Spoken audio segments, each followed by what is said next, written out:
You're listening to Demand and Disrupt, the podcast for information about accessibility, advocacy, and all things disability. Welcome, one and all, to Demand and Disrupt, a disability podcast.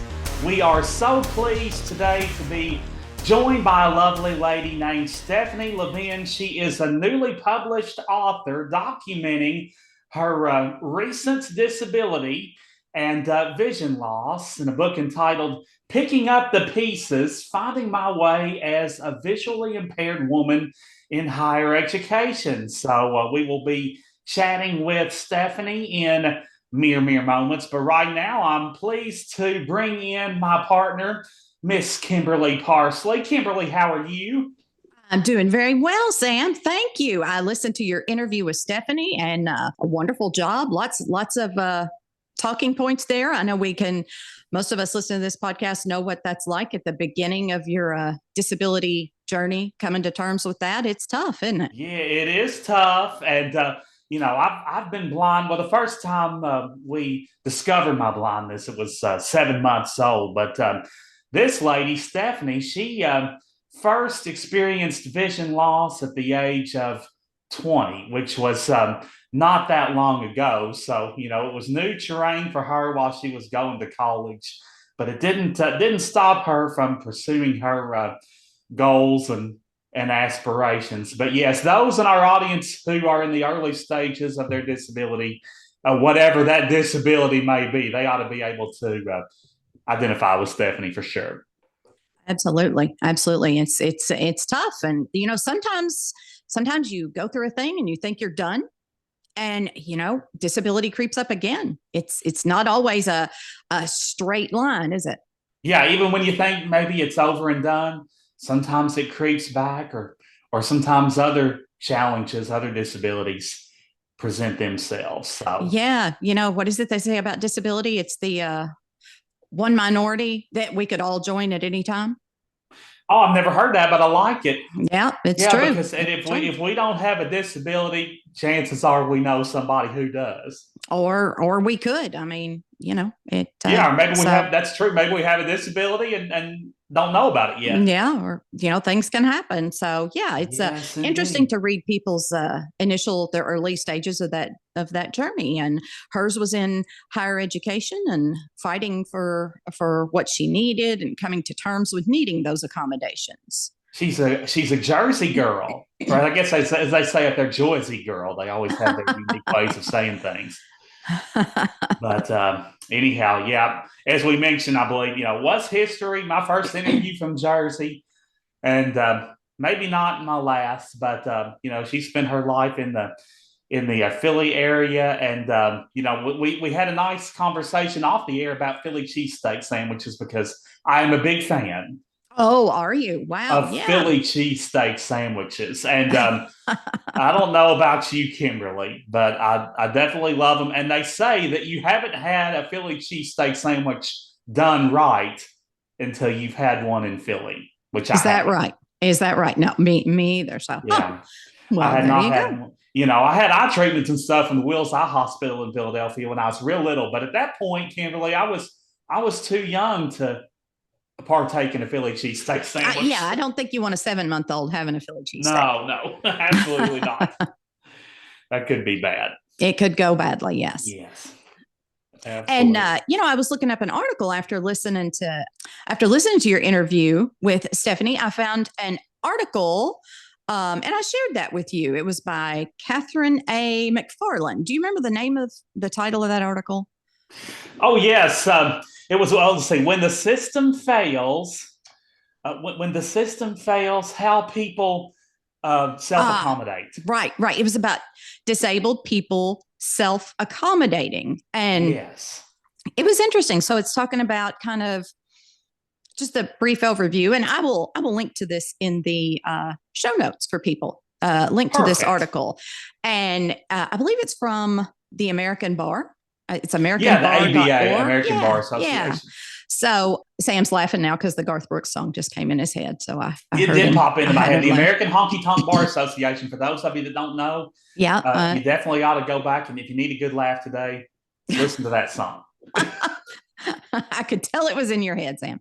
And this article is interesting about how people self-accommodate and sort of why, and that doing so, this article says like doing so is an example of like a system breakdown.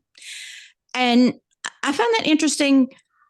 I don't know about you, Sam, but I definitely have self-accommodated.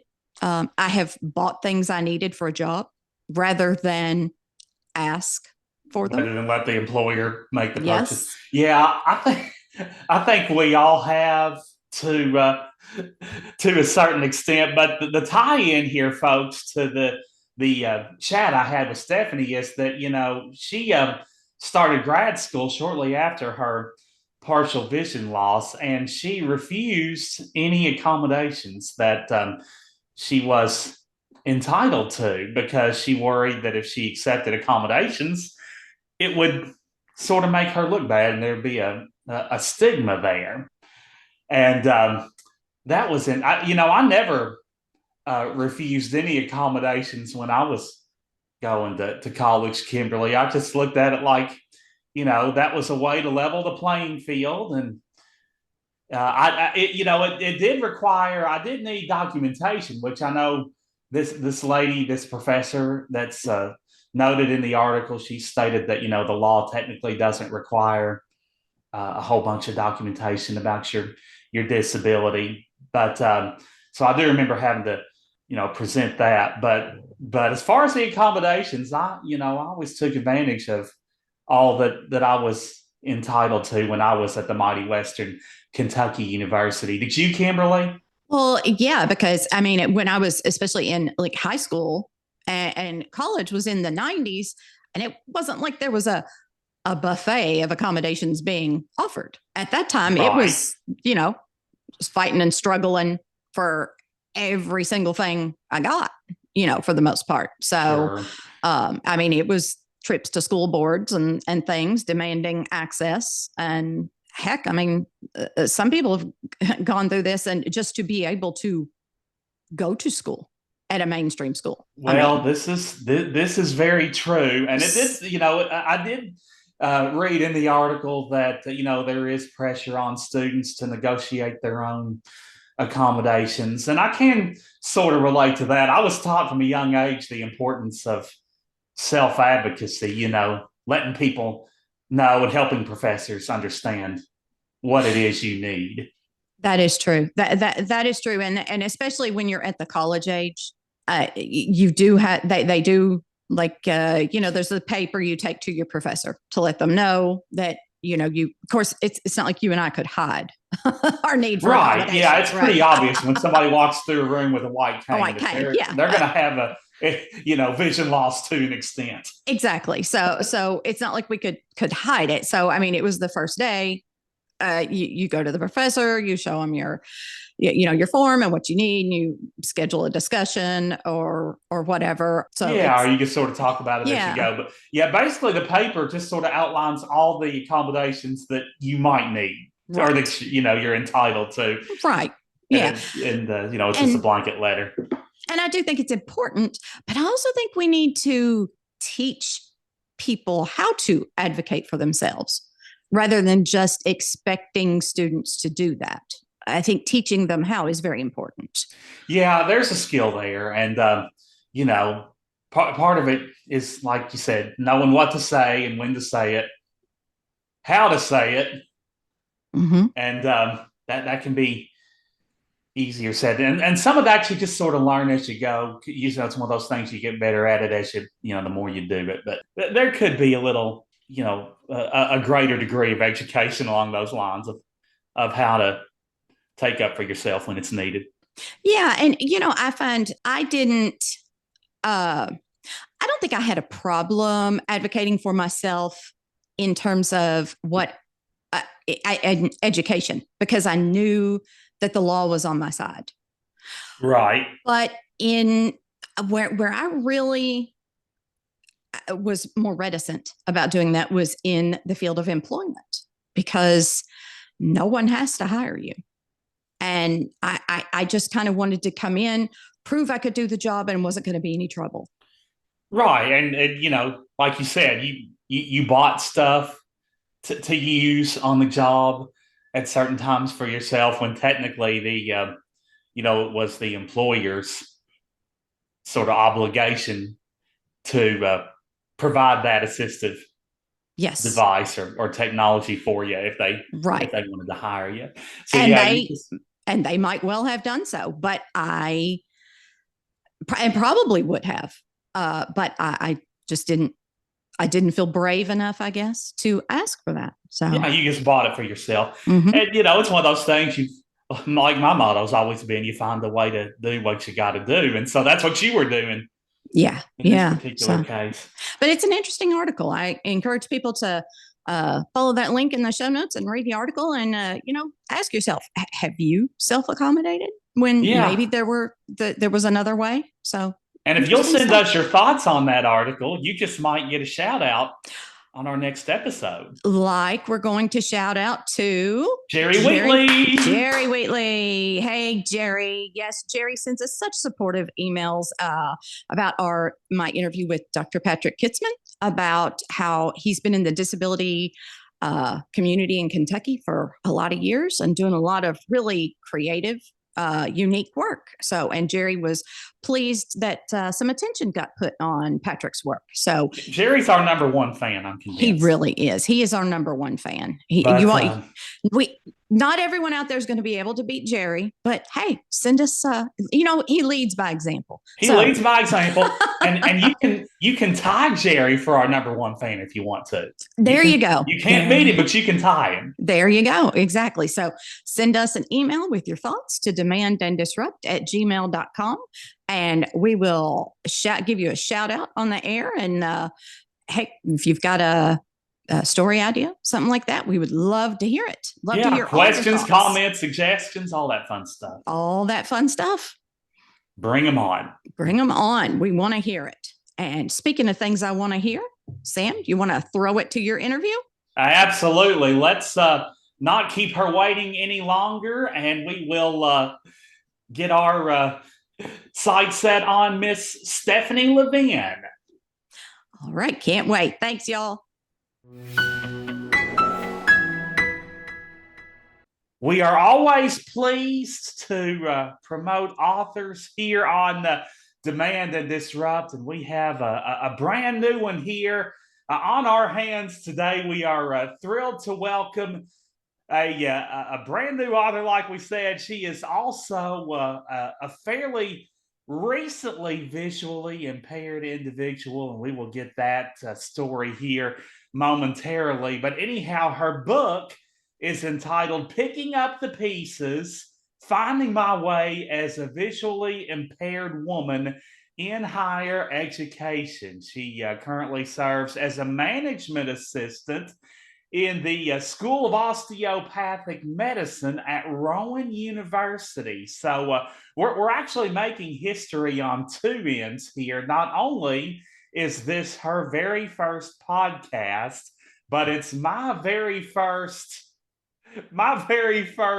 conversation via Zoom with anybody from New Jersey. So we're sort of killing two birds with one stone. But I am pleased to welcome to the podcast today from Stratford, New Jersey, direct via Zoom, none other than Miss Stephanie Levin. Hi, Sam. I'm very happy to be here. Thank you so much for having me today. This is such a wonderful experience. Well, I'll tell you, we're equally excited to have you here. So glad that you found us. Now, Stratford is South Jersey, and you were telling me that you have basically lived in the greater Philadelphia area your entire life. Now, I've got a slight history with Philly. Now, it dates back, before I was able to, sort of process it. I was just a baby, but I'm actually totally blind, and I actually went to several doctor's appointments at the Wills Eye Hospital there, the Wills Eye Hospital in Philadelphia. Are you familiar with that? Yes, Will's Eye was where I had my two surgeries, actually, and they are really incredible people. They It's are. really Yeah, and they have done so much for me. And I'll talk a little bit more about my surgeries and my story. Yeah, sure. But yeah, I definitely know Will's eye. And if you want, I can definitely get into my story, how I became visually Right. impaired. Yeah, we'll get into that here very, very shortly. But yes, they attempted to save my vision. Unfortunately, they were unable to do so, but they were able to Oh, prevent the cancer from spreading to other parts of the body. So they were definitely a godsend to me in that regards. I was only 7 months old when I was diagnosed with retinoblastoma. There, Jerry oh, I see. Shields was my doctor, Stephanie, and I think he's been retired for quite a while now. Oh, really? Okay. Yeah, you probably don't know Jerry Shields, but anyhow, it was a small world. We got up there. I was just a baby, of course, but he started talking to my parents, and he goes, "What part of Henderson are you from?" Because that's where we're from, Henderson, Kentucky. And turns out he Mhm. was from Union County, which is right next door to Henderson County. So here my parents were in Philly, like 12 hours away from my hometown, and my doctor was somebody who was actually from this area, which was quite a small world indeed. But anyhow, Jerry Shields has I think been retired, like I said, for a number of years, so you wouldn't have had the pleasure of meeting him. But anyhow, Stephanie, it's great to have you here. Like I said, we'll discuss your vision complications here in a bit, but I know that you weren't faced with these until the age of 20, Stephanie. So give me a little bit about your background prior to that. Like you said, you were born and raised in that area, essentially. What was your school life like growing up? What were some of the activities and subjects that interested you and helped you to pass the time as a child? Okay, so yeah, so I was born on June 11th, 1992. I am currently 32 years old. I was See, I love it. born You're not ashamed of your age. You got to No, live no, not gracefully. at all. No, I think age is just a number, and honestly, I'm maybe 32, but I feel like I'm 21. How about that? So it's you feel young. That's the most important thing. Yeah, exactly. Age is just a number. But yeah, I was born in Voorhees, New Jersey, and I lived in Sicklerville, New Jersey, still in South Jersey until I was about 13 years old. I was a typical child. I went to Catholic school my whole life, from kindergarten to 8th grade. I had a lot of friends. My I had very loving parents. I had a grandmother who I was very, very close with. I did gymnastics when I was a little girl.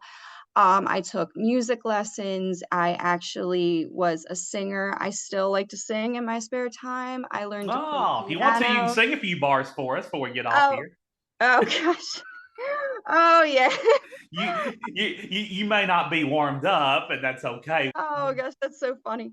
But yeah, I did gymnastics and I took music lessons. I was just a really happy child. All right, Stephanie, talk, if you would, dear, about the nature of your college experience. You did do your undergrad at Rowan too, correct? No, so I did my undergrad at Stockton University. I Stockton, okay. majored, yeah, yeah, I loved it there. I had visited some colleges, and as you do when you're looking, to take that next step and go to different colleges. Sure. So I visited the campus, and I remember I stepped on the campus, and I'm like, okay, this is where I'm meant to be. And it was just a no-brainer, so I decided to pursue business management as my major, with a minor in theater studies and a concentration in acting, as an undergrad.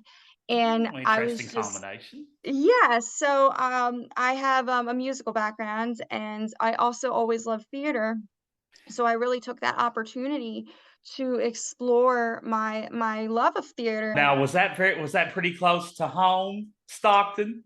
Yes, it was 40 minutes away. I commuted, so it was really nice. I had Yeah. friends who lived on campus, so that was a cool experience, and I could, when I but I'm the type of person who kind of likes her space, so it was nice to be able to like visit them and then go home. But it was also just a really cool experience. I loved learning, and I just remember being super excited about it. And I really started out very very fearless. I was ready to learn all I could about business, and I Stephanie Levin was ready to conquer the world, yeah, yeah, Stephanie Levin was.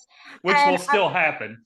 yeah, and I just remember being like, "Oh, I'm just so excited." But that sort of all changed when I was 20, and Right. that's where all of this really began. So You were a sophomore at that time, I guess, right? it was the summer of, going into my third year. So I had just finished up my second year of college, and Yes. And that's when you I started experiencing vision complications. yes, absolutely. So I have a condition called lattice degeneration. That is when the perimeter of my eye has little holes in it. It looks like I would say like a lattice fence. It's not supposed to look like that, but in my case, it is.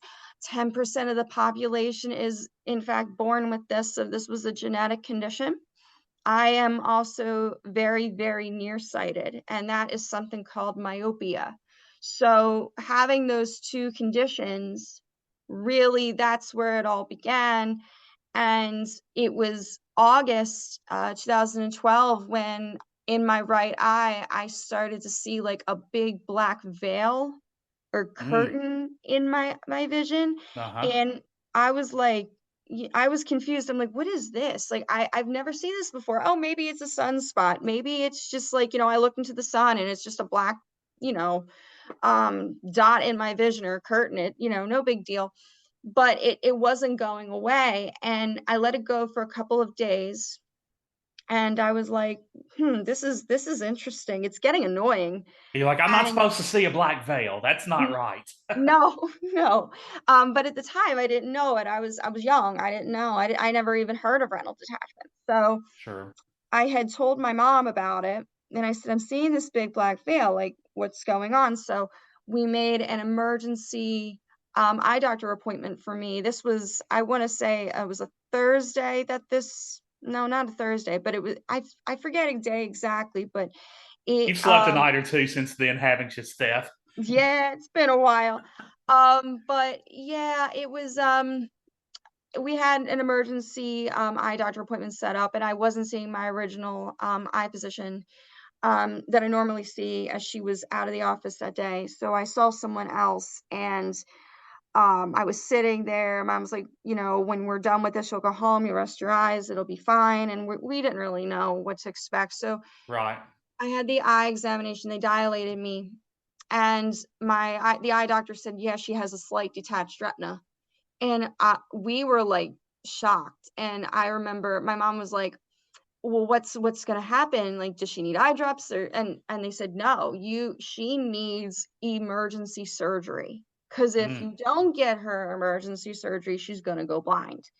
And that's when I started crying. My mom started crying, and I had to be rushed to Mid Atlantic Retina in Cherry Hill. And I wore glasses at the time, and I didn't bring my glasses with me, so I kept my contacts out, but everything looked very blurry, and I didn't know Sure. what was going on. And I was scared, I was crying. I Right. was going to an office and a retina specialist I had never met before in my life. And I remember going into the room, and he examined me, and he said, "All right, you have lattice in the left eye, and the right you have a detached retina, and what we're gonna do is we're gonna put a scleral buckle implant in your right eye." Scleral buckle. Okay. Yeah, it's like a piece of plastic essentially that flattens the retina, and it's often used for retinal detachments. And they lasered my left eye, because had we not, I would have had a detachment in the left eye. So Sure. we went through that, and At first I was told I was going to have the implant and I was going to have something called a vitrectomy, where I have a gas bubble in my eye, and that also flattens the retina and keeps it in place. Um, it was August 10th when I had my first surgery, 2012. I had a sclerobuckle, but I didn't have the vitrectomy. And I will be honest with you, that pain was it was the worst pain I have ever experienced at that time. I was on a lot of eye drops. I had fluid leaking out of my eye. I had to wear this plastic covering at night because I couldn't sleep on it. I couldn't move a certain way. I had stitches. It was really, really difficult. It was a Oh, very difficult time in my life. bless your heart. Yeah, yeah, I always say it could always be worse, but it was rough. It was rough, to be honest. Yes, and a lot was happening to you in a short amount of time there. So I had my surgery. I was cleared to go back to school, but prior to that, I was really depressed. I got very depressed and angry about my situation. Right. So Because here you are 20 years old, all you'd ever known was full vision. So yeah, this was all new territory for you. it was, and I did not have any vision loss this time around, the first time. But I did the second time. Now, 2014, I had scar tissue that built up around my implants, and essentially what happened was the scar tissue kind of pulled on the implant, and I had a tear. And this was around Christmas time. And I Hmm. remember the night that it sort of happened, I'm like, something doesn't feel right in my eye. My eye just felt weird and it just didn't look right. And I'm like, okay. So again, I go back to the eye doctor. Ironically, I see the same person who caught my previous detachment. I'm told I have a tear. And at this point, I'm furious because I'm like, I cannot believe I'm back in this place. I cannot believe that this happened to me again. And we went over to Mid-Atlantic Retina, this time in Mays Landing. It's a very nice office. And I had it lasered. It was uncomfortable, it felt scratchy, but the thing of it is that for me, the laser did not hold. So on Christmas Eve, I want to say, it detached. And that was one of the worst Christmases I ever had, because, if Yeah. not the worst, because at the time, also, my grandmother had, her cancer had come back, and we didn't know how much more time we'd have with her. Mm. Um, and I had this issue, and I was just so nervous, and I thought, okay, it can't be happening again. It can't be happening, but it was happening again.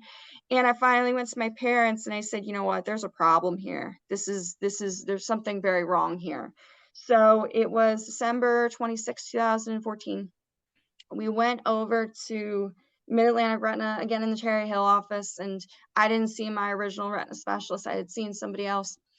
And he said, unfortunately, it's detaching and she needs surgery. Oh, So no, the surgery. Goodness, that's like a reverse Santa Claus, isn't it? it's like Merry Christmas, you know? Yeah. Total But opposite of Merry Christmas.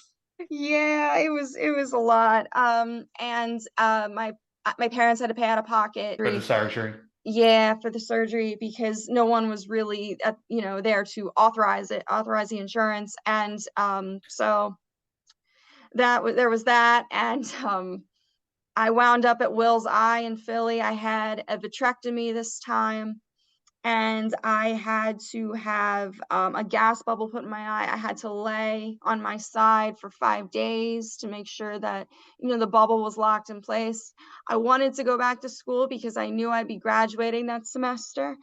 Oh, so your Um, last semester was up ahead.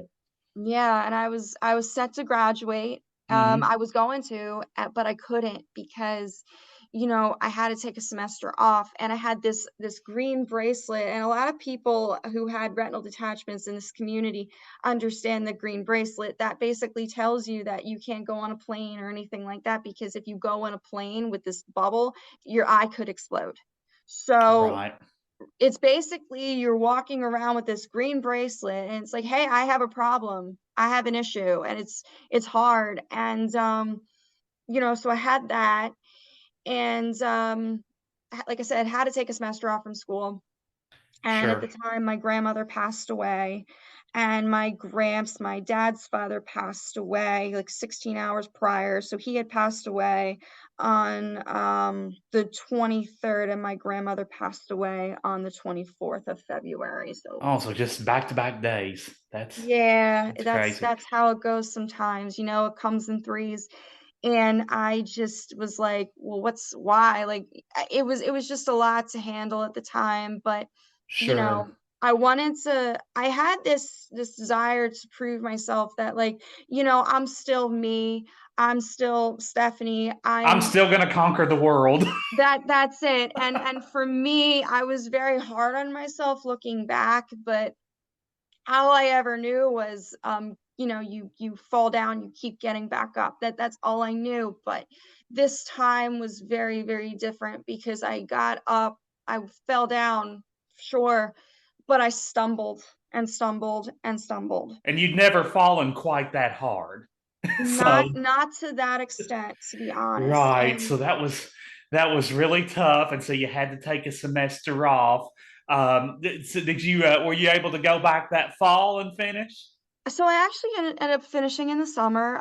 Summer, okay. Yeah, and I walked in the winter, so in December, and it was a lovely ceremony. Actually, it was nicer because it was smaller.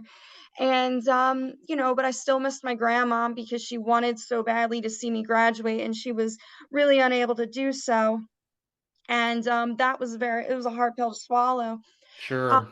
but then I went on to obtain my MBA, my Master of Business Administration at Stockton. But this time was very different because I had a lot of mental health issues surrounding my experiences. I had experienced anxiety. Like, I've always been an anxious person, but this was a different level of anxiety. I had depression. I also had post-traumatic stress disorder, and I really struggled with that for a very, very long time. Sure. So your vision loss, before we Yeah. press on with that, is that so you're blind in one eye, or is it just partial vision loss in It's one eye? partial vision loss. I am visually impaired. I have so it's hard to explain. In the book, I kind of give you like an illustration as to what it looks like, but I have a little bit of missing vision in the upper part of my eye. I get flashes at the lower part of my eye, and in the corner, like the left corner of my right eye, I have missing vision. Okay, So so it's just the right eye.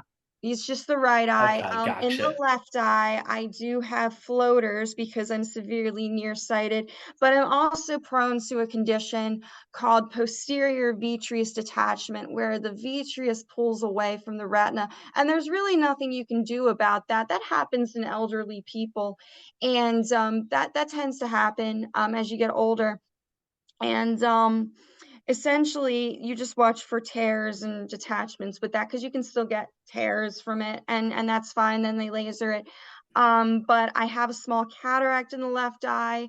I have actually had cataract surgery in the right eye. I also had a membrane which usually forms after cataract surgery in younger people, and they had that laser. So it's been a heck of a journey with my eyes, but I am Yeah, I'll grateful say. for it.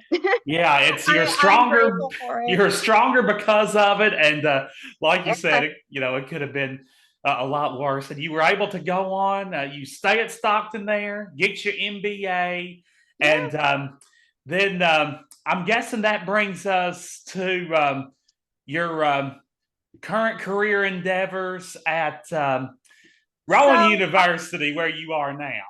right. So I knew that, I'm not my story, and I often talk about this in my book. Like, I did experience ableism. I experienced people kind of judging me afterwards, and how my competence or my capabilities was challenged at that time. So Sure. it was not an easy road. I experienced this within higher education, but I've also experienced this in society.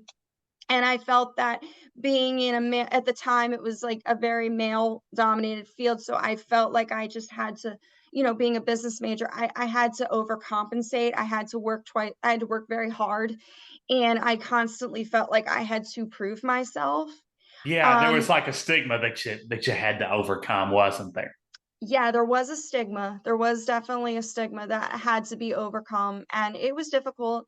And that took a lot, that took a toll on me because,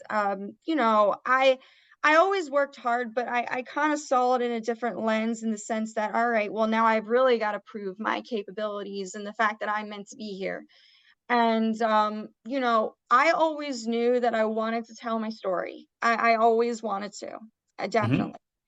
And I found that, I didn't know how I was going to do it, but I knew I wanted to, and I wanted to write a book about it. So going like fast forward to 2022. Just a few Um, years ago. yeah, 3 years ago, Hmm. I was accepted into Rowan University's Doctorate of Educational Leadership program, and I remember sitting in this at orientation, and I remember my professor, who he's a wonderful person, and he had said, so tell me, what is a problem of practice within your sphere of influence? And problems of practice are essentially problems that are happening within your context, your institution. It's something that you can change. Uh-huh. And I remember thinking, like, what is the problem of practice? Like, what can I do? And it was like a light bulb moment. And I'm like, oh my gosh, I can talk about my experiences. This is a problem. I'm sure if I've experienced this, other people have.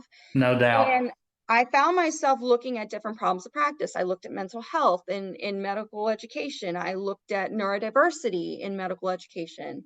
But I wanted to think bigger too.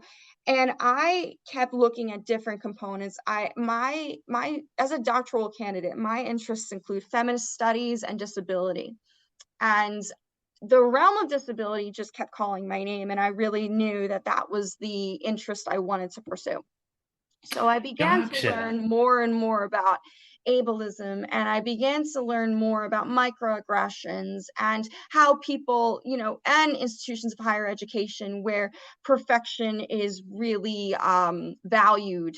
And when we think about ableism, we talk about it's a valued human state, and it was interesting to me. And I had taken a policy inquiry and analysis course in, I want to say 2023. Policy inquiry and analysis. Yes, it's fascinating. It's a fascinating class. That And sounds like it's well above my pay grade. oh goodness, oh no. Um, so I took this course and I looked at the Americans with Disabilities Act of 1990, and its amendments, and how students really have a hard time self-identifying Sure. as having a disability. And that's really within the literature. Lots of students with disabilities often have a hard time They self-identifying. just try to mask it more or less, and they have a hard time admitting it that they have Yes. one. Yes, exactly, because they're fearful of the stigma, and there are plenty of other reasons why, but I really focused on the stigma aspect of it. So I was like, I wanted to really examine that, and it resonated with me because I did not want to self-identify. I could have had, if I had gone back after the second time, they would have my Stockton would have provided me a counselor and aid. I did not want to take that because I didn't want to be viewed as weak. And honestly, as silly as that sounds, that, I think if you need accommodations, you should take them. And there's no shame in taking them. But you Um, refused them at the time. I did because I didn't want to be viewed as weak, and I Oh didn't want to be goodness. viewed differently. And that's where the stigma comes into play. And landscapes of, as far as landscapes of institutions and higher education, it's just, it's a very, very long story. We could go on and on about it, but I didn't want to self-identify. So Sure. there was an assignment, and in my class, and basically we could write an opinion piece about our findings and disseminate them through, our opinion piece. And I went to my professor and I said, I want to do this. Let's do this. And she's like, okay, yeah, let's do it. So we went back and forth and we wrote it and everything, and she'd make revisions. And I sent it to a not-for-profit newsroom called EdSurge, and they took it, they liked it, and they accepted it. I worked with an editor, and my story went out on March 1st, 2024. Oh, And so this was like was this like a smaller version of your ultimate book? yeah, a little bit. Yeah, it kind of is like a continuation. So I talked Okay. about my story and my findings, and to be honest, I didn't realize that this was gonna, go as far as it did. I thought it would have been reposted a couple of times, on LinkedIn. I had shared it. Well, I had people reaching out to me about it. I've had people share it. I mean, it really went places. And I was shocked and I thought, my gosh, people really care about this. This That's is a like the real ultimate problem. example of viral, isn't it? It kind of did. It kind of went viral. And I was like, I'm like, wow, I was amazed. And a couple of weeks later, I received this email from David Parker from Lived Places Publishing. He had read my EdSurge article, and he said, you really should write a book. I really think you have a story to tell. And I was shocked. At first, I didn't realize it was true. I'm like, oh my goodness, is this You're like, like am a I real really email? reading what I think I'm reading here? Yeah, exactly. And I was like, my gosh, oh my gosh.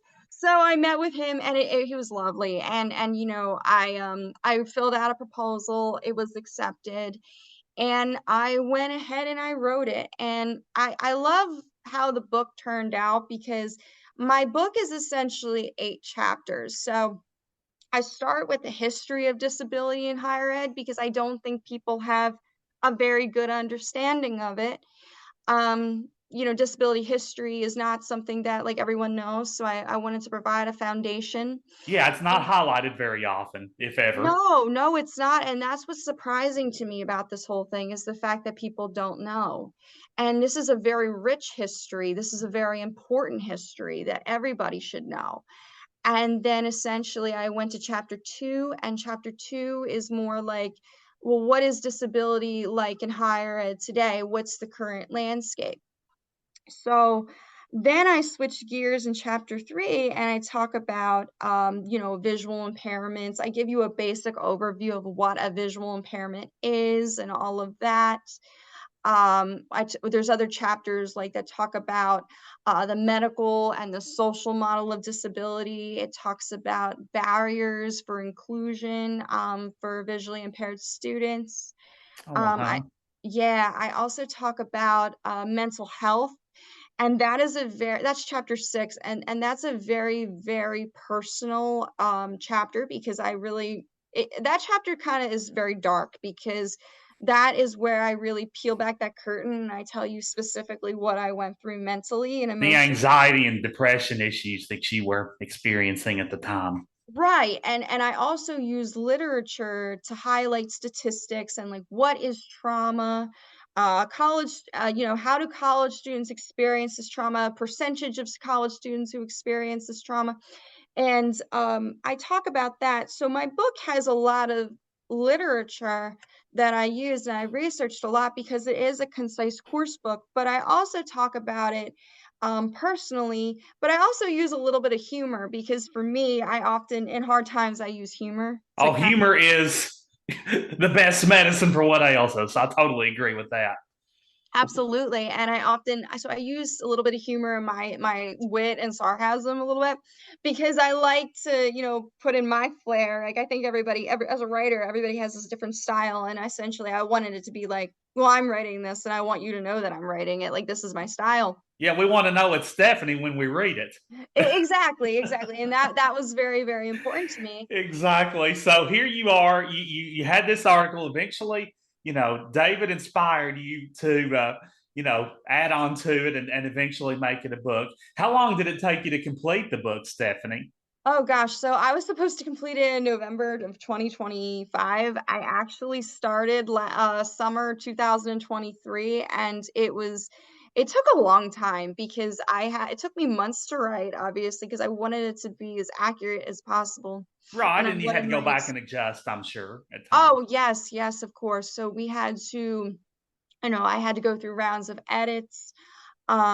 so I had written the whole manuscript. I had to get copyrights for pictures that I've used, and approvals. If I named anybody in the book, I had to make sure that they were, that they approved that their name and their pictures were in the book. Because I talk a lot about my friends too, who really Right. stood by me.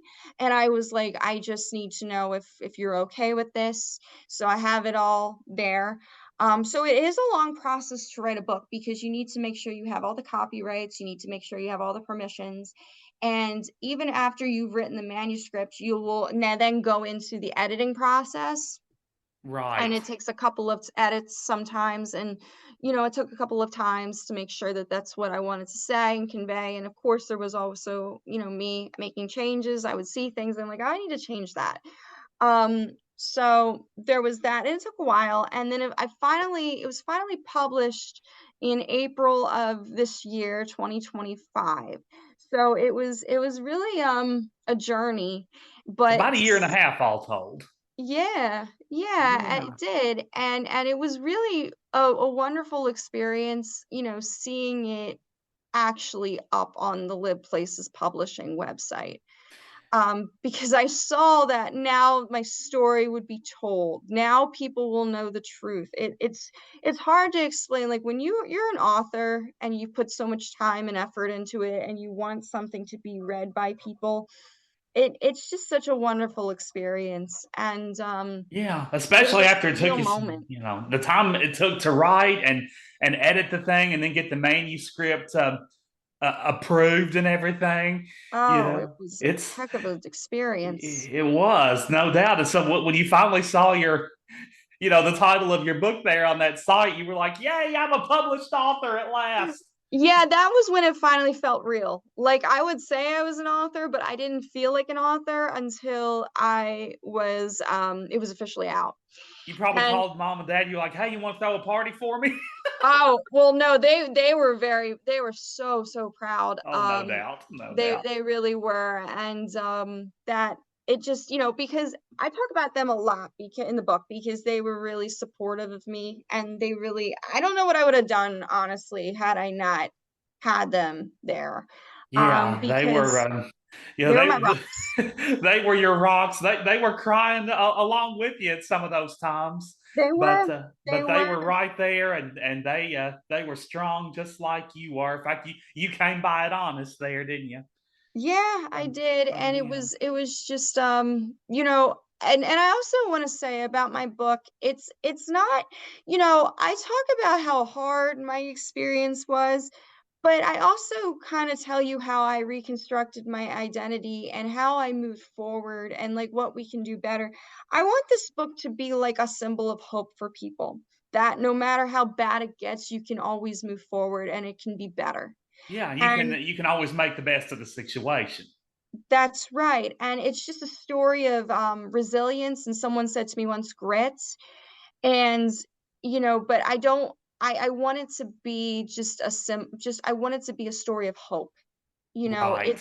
It was painful, it was hard, but I didn't want it to be like a depressing book, but I wanted it to be real, but I wanted to also show people, "Yes, you can do this. Yes, it can get better, and it No, will." it's educational. People can learn a lot from the struggles that you faced and the means by which you were able to overcome them. And it's a great read for you know not only people of higher education, like professors and other I guess administrators, if you will. It's Yeah. also a great read for students who are in pursuit of degrees that are seeking to overcome disabilities as well, correct?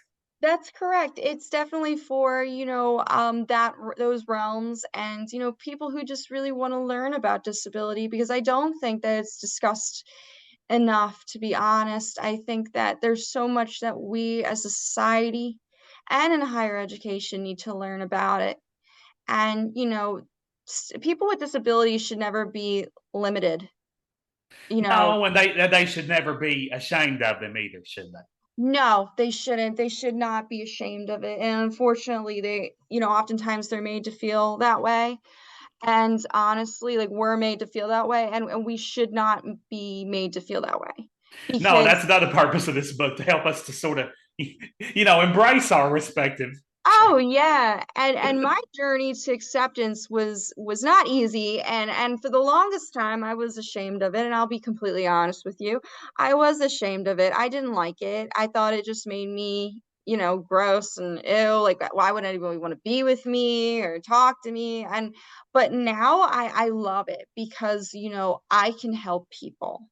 Yeah, And it gives that you. is my biggest thing is helping people. You And I know. feel like it's harder to accept later in life sometimes. Like you were 20, so all Mhm. you'd ever known was complete and total vision. And so Yeah, it's one thing if you experience it early in life or as a baby like I did, but if you don't experience it until you're a young adult, that presents a whole other challenge.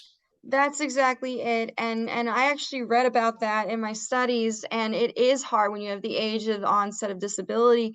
It is harder. I remember reading an article, and actually people who had acquired a disability, it was a lot more challenging for them to come to terms with it. And that's essentially like what I experienced. I had a really, really, really hard time, coming to terms with it. But over time, I took the steps necessary to really accept who I was, this new person, and kind of saying goodbye to the old person, but accepting this new identity and who I am now. And I can say that I'm proud of who I am. I love who I am today.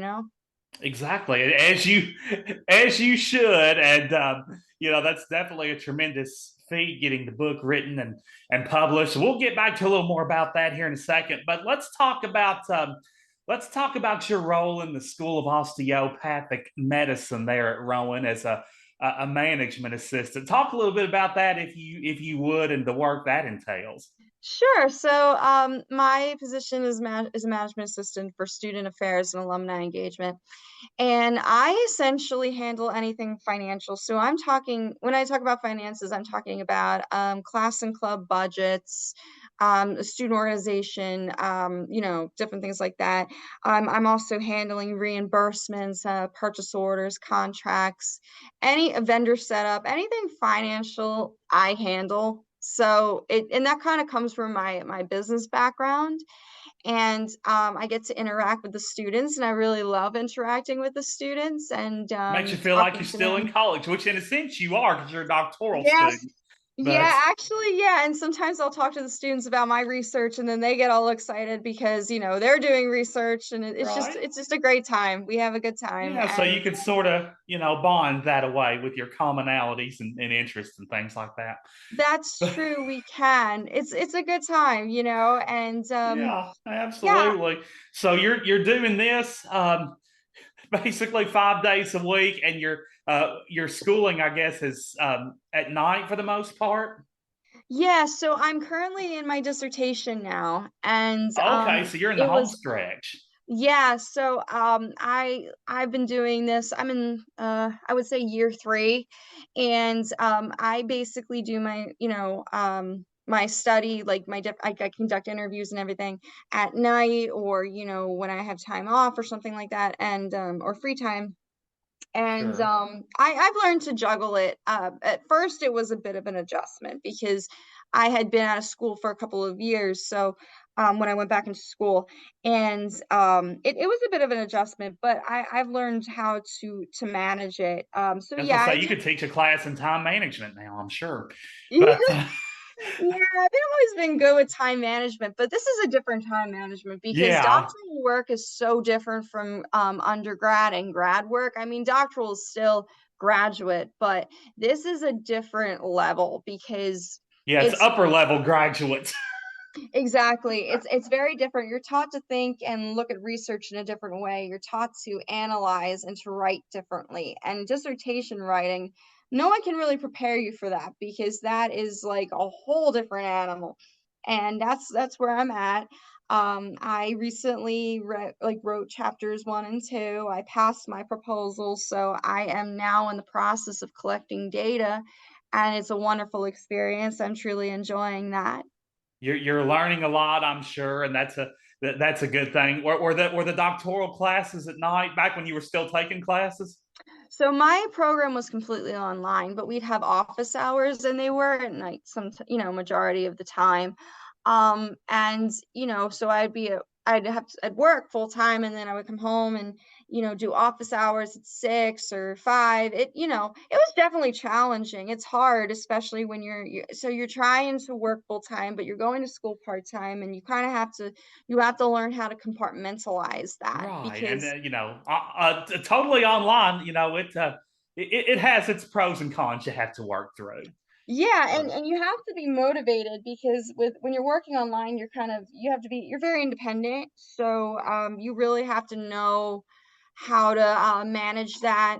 For me, I work very well online. I actually like it a lot because I can go at my pace.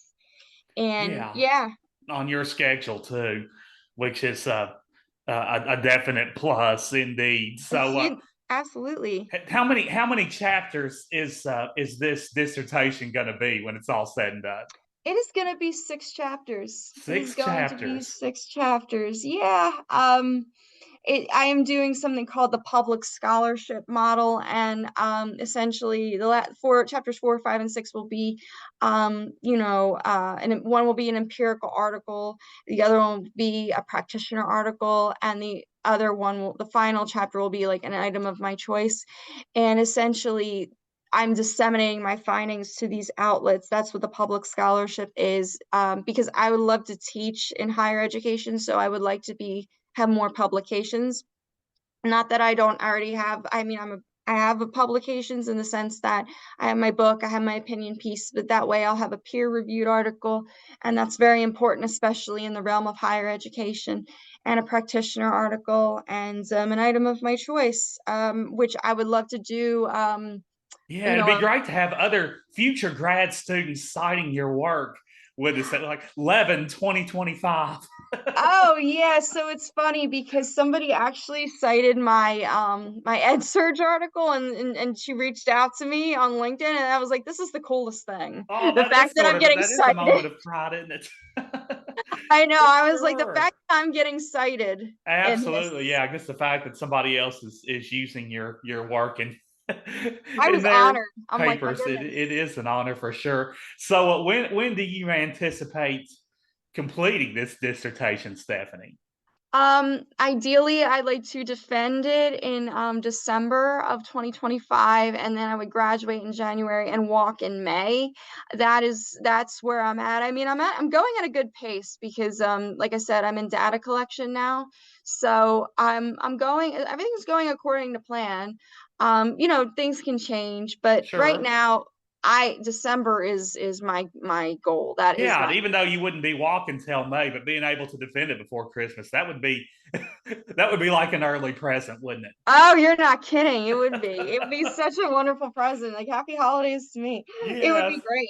Happy holidays to Stephanie, indeed. So we naturally wish you the best of luck with that, as well as your continued work endeavors. And tell us, Stephanie, how we can get our hands on this book. It's called "Picking Up the Pieces: Finding My Way as a Visually Impaired Woman in Higher Education." Tell us how we can get our hands on that book, Stephanie. Sure. So you can go to the Live Places Publishing website and you go under the Disability Studies collection. You'll see my book.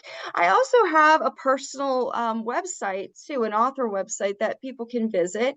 It's www.stephanieanlevin.com, and there is a link to where you can purchase my book, and I would love it if you purchased it. It comes in ebook form, or if you're old fashioned or old school and you like a paperback, you can order a paperback.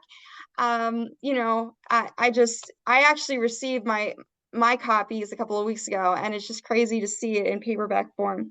But Another those are source the of pride, indeed. Oh, it was, and it was just the coolest thing. But those are the ways you could definitely order my book, and I really appreciate it if people would do that. That would mean the world to me, and I would love it if you'd read my story. It would be great. For sure. And we will link them to website, Stephanie, in the show notes as well. So you're a Levin, not a Levin. Sorry, I've been mispronouncing your name. No, you're fine. You know what? It's fine. It's okay. Yeah, hopefully it's not the worst you've ever been called. No.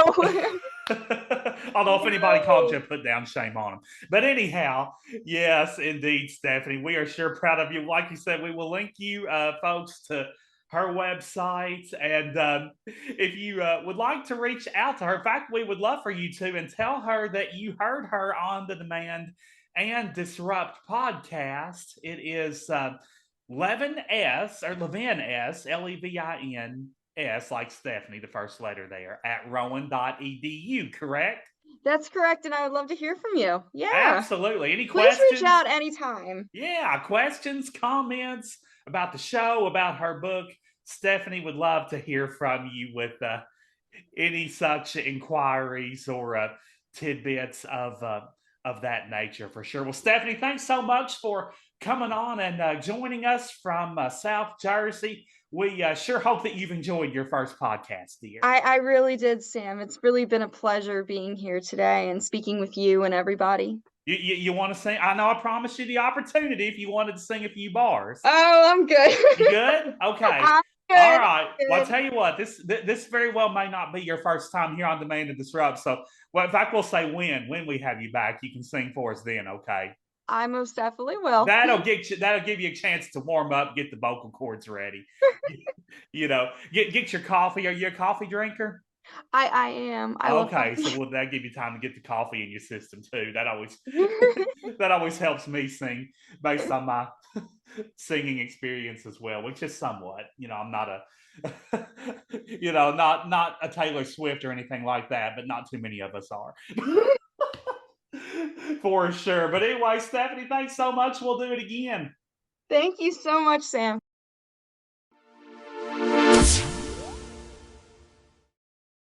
Demand and Disrupt is a production of the Advocado Press with generous support from the Center for Accessible Living based in Louisville, Kentucky. Our executive producers are me, Kimberly Parsley, and Dave Mathis. Our sound engineer is Michael Parsley. Thanks to Chris Ankin for the use of his song, Change. Don't forget to follow or subscribe so you never miss an episode. And please consider leaving a review. You can find links to our email and social media in the show notes. Please reach out and let's keep the conversation going. Thanks, everyone.